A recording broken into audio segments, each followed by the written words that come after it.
Hey guys, welcome back to Input, and in this video I'm going to be taking a look at Doomslayer from Mcfarlene Toys.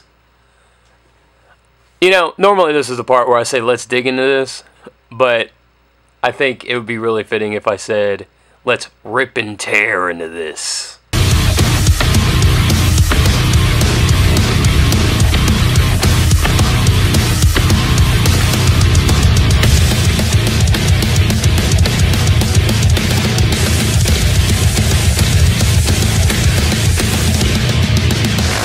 Okay guys, here we have the Doomslayer, the Doom guy, right here. And I gotta say, this guy looks really, really awesome. He comes with 2 accessories. He comes with, or 3 if you want to count the stand. So, I'll pan down so you guys can see everything, stand and all. So, this guy, he comes with the knife, the sword, machete, the wrist blade. He comes with his shotgun, and he comes with the Doom stand. The oddball thing is, the Doom stand is neat. It's not really needed. You see, what ends up happening is, he ends up standing cattywampus with the stand. So if you want to level him out, you put him up without the stand, and he stands fine without the stand. Terrible joke, I know. But, this guy has got a lot of heft to him. It's a lot of weight to him. He's pretty solidly built. His articulation is great. A lot more than I expected it to be. The arm cannon here is even articulated. The Predator cannon is articulated. However, be careful, because I thought this section was articulated right here. This little bitty ball point right here I thought was articulated. It is not. I tried to articulate it down, and now I have a stress mark right there. So be really careful. Be mindful of that.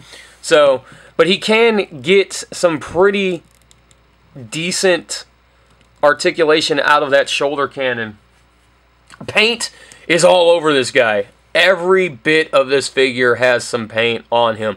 The only area that I think is honestly cast in plastic, that's unpainted plastic, are these arm bits right here. I feel like the entire thing is cast in this flesh tone and then painted all over the place. See, even the shoulder pad, this is cast in brown, and it's painted green up top. Now, it is connected by a ball joint, which does allow it to get out of the way of the arm. The arm, however, cannot get out of the way of itself. That's your range of motion right there for Doom Guy with his arm. Both arms. That's your range of motion right there. So, it doesn't... His range of motion is pretty bad, but his arms are pretty bulky as well. They could have had some kind of slot or something under there, but I'm off topic. I'm going into articulation when I'm supposed to be talking about paint. The paint is awesome. There is some slight browning, almost like a rust, maybe some Mars dust or something on the green. However, he's just not dirty enough for me. He's not battle damaged enough for me. Maybe some silver paint, some silver dry brushing and stuff to really help it shine. Kind of like what they did over here on this shoulder area. They painted it brown, and then they went over it with some silvering to kind of give it that battle damaged look to it. I feel like they should have done it all over. Now the brown that they did on some of the Mars dust effects looks really cool, really wicked.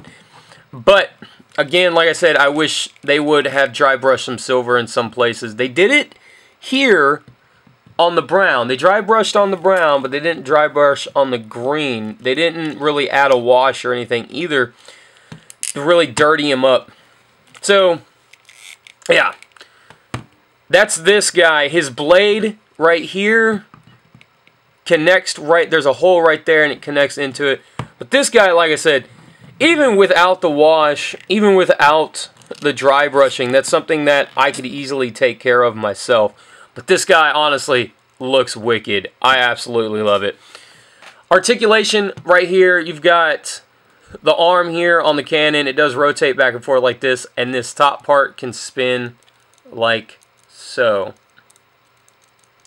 The shoulder pads do move out of the way of the arms, but like I said earlier, the arms don't get out of the way of themselves. The problem is that the shirt area of the figure isn't cut. There's almost like a lip.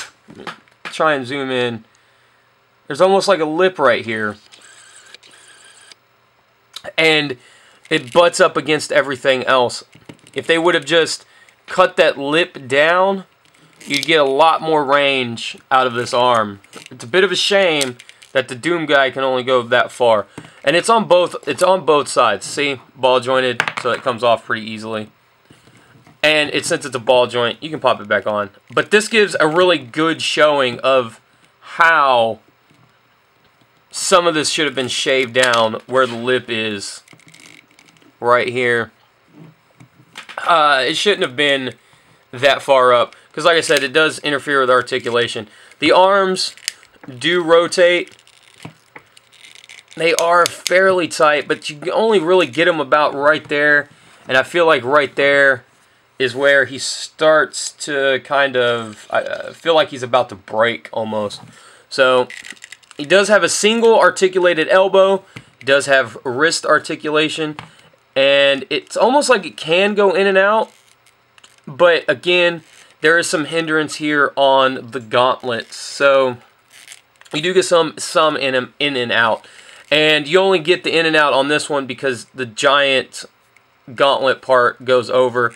And you can rotate the wrist pretty far on this hand, surprisingly, relatively far. And that's on both arms here, as far as the elbow articulation goes. Leg articulation, you get that much, and then he can do the splits, kind of, not really. It's more of a running pose. And he does have a single bend at the knee on both sides. And he's got some ankle articulation. Now the knees are on a ratchet, which is really neat. And because I feel like, you know what, he might even need the ratchets because he is a pretty hefty guy. The ankles rotate. They don't go in and out, but they do rotate. You can spin them. And that's pretty much all your articulation right there for Doom. And the head is on a ball joint. The ball joint, I'll get to that here in a second.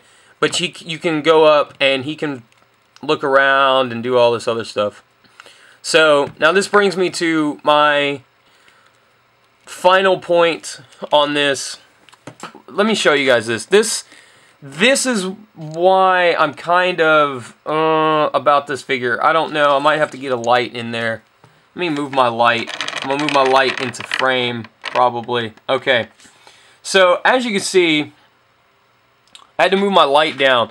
But you can see how small this neck joint is. And it goes up pretty far. I mean, on camera it might not look that bad, but it is pretty off-putting to me that this entire neck joint is that thin. It is very weird.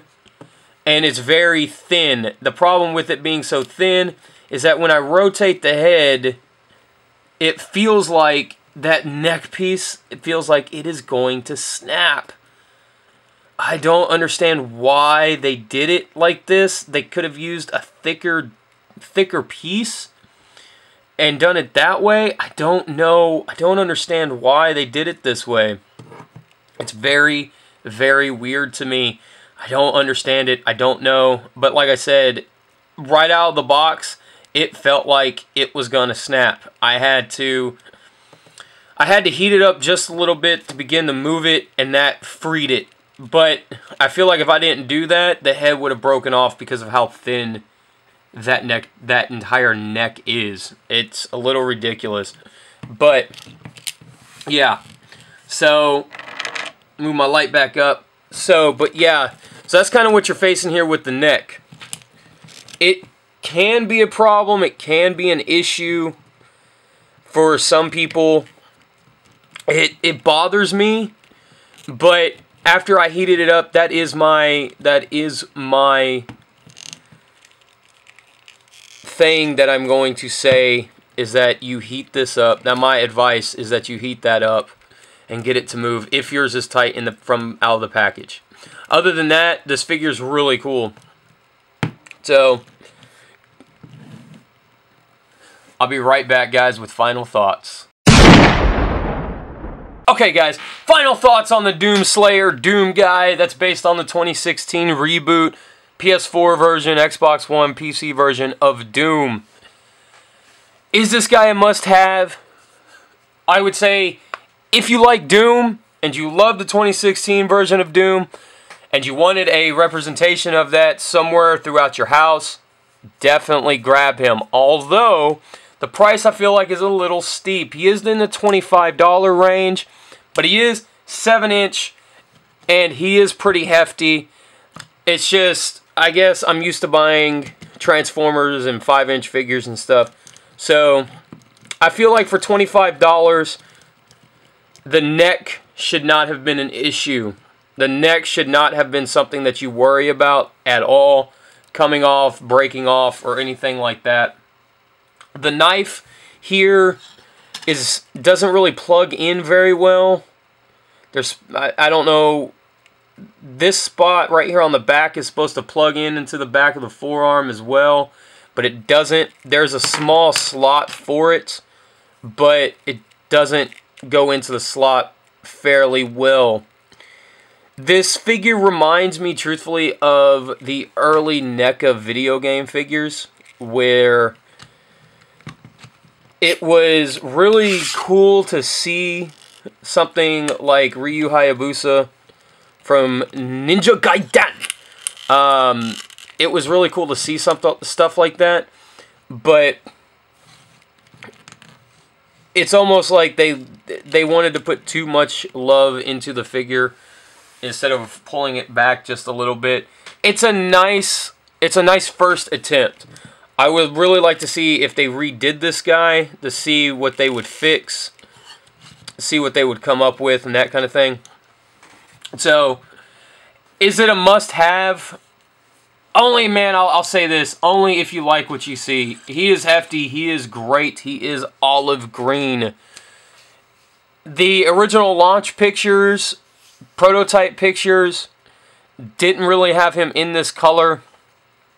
It was a little bit of a different shade of green, so take that for what you will. And I really think he could use a bit of a black wash and some battle damage up here. So, should you guys go out of your way and find this and buy this? Only if you're a Doom fan, really and honestly, and only if you like what you see here. I would say this figure would be,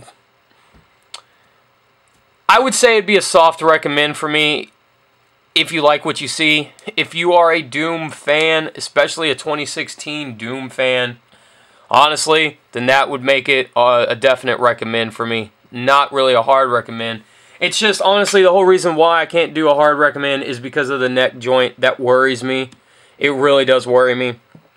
So, that being said, I hope you guys enjoyed this review of the Doomslayer 2016 Doom Guy.